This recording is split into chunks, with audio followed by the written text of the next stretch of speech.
Perkenalkan, saya Hafiz Kasur Amal dari kelas 10 Lotelan A, absen 17. Di sini saya menjelaskan teori-teori masuknya agama Islam dan jalur Islamisasi dan Nusantara.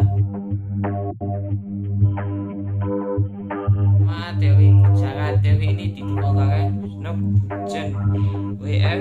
Suttingham, BHM, Frank. Teori ini menjelaskan bahwa Islam masuk ke Nusantara pada abad ke-13, dibawa oleh para pedagang Islam dari Gujarat, India. Ini argumentasi teori dan bukti pendukung teori Gujarat.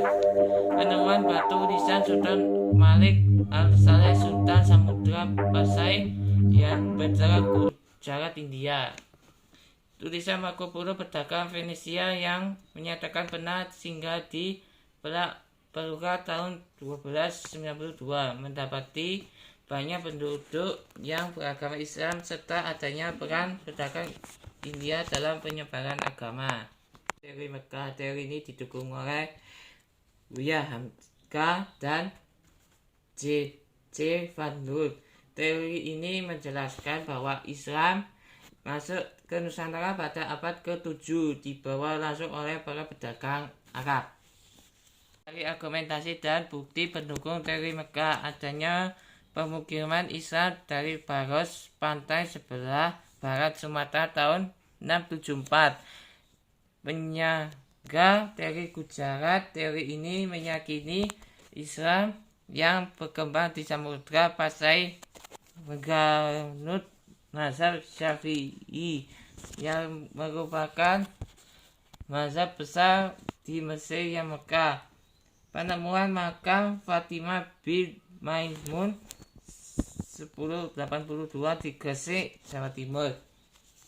Pemakaian gelar-gelar Sultan Pasai menggunakan gelar Al-Malik.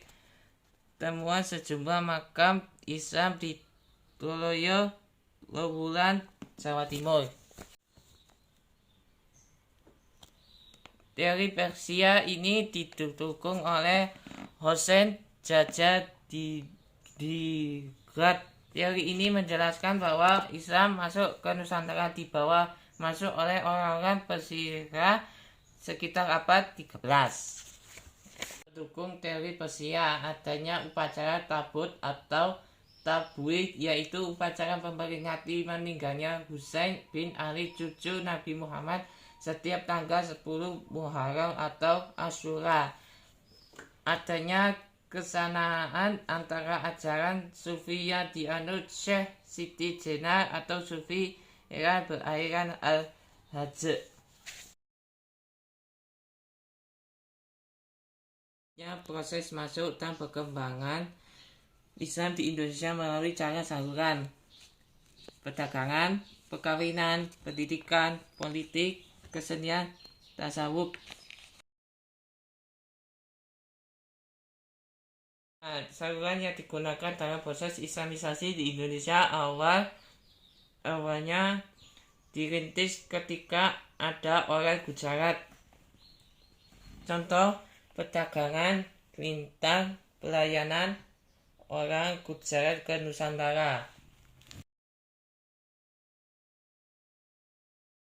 Perkawinan, para mubalik dan perdagangan Islam tersebut ada yang menikah dengan wanita-wanita Indonesia sehingga terbentuklah keluarga Islam, kemudian berkembang menjadi perkampungan Islam yang disebut pekerjaan. Contohnya perkawinan,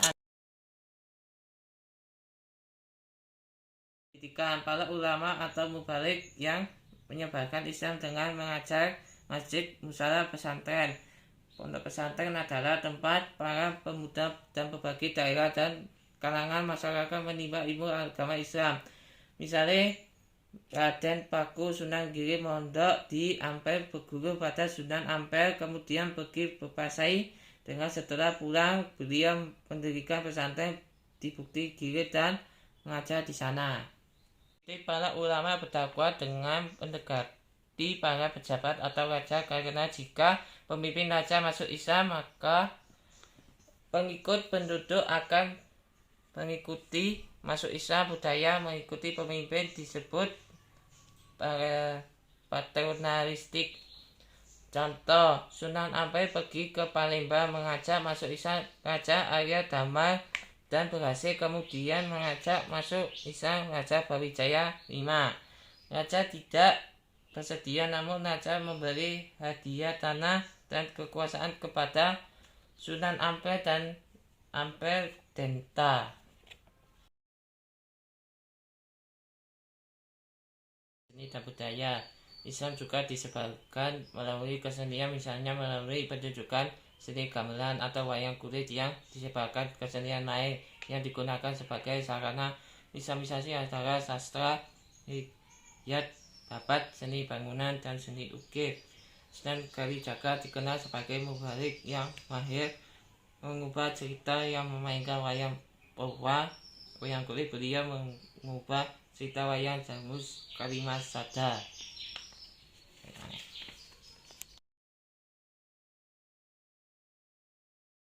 Tasawuf adalah salah satu doktrin atau ajaran Islam untuk mendekat diri secara rohani kepada Allah. Hubungan vertikal para wali aulia diberi Allah kelebihan keluar biasaan, yaitu karomah.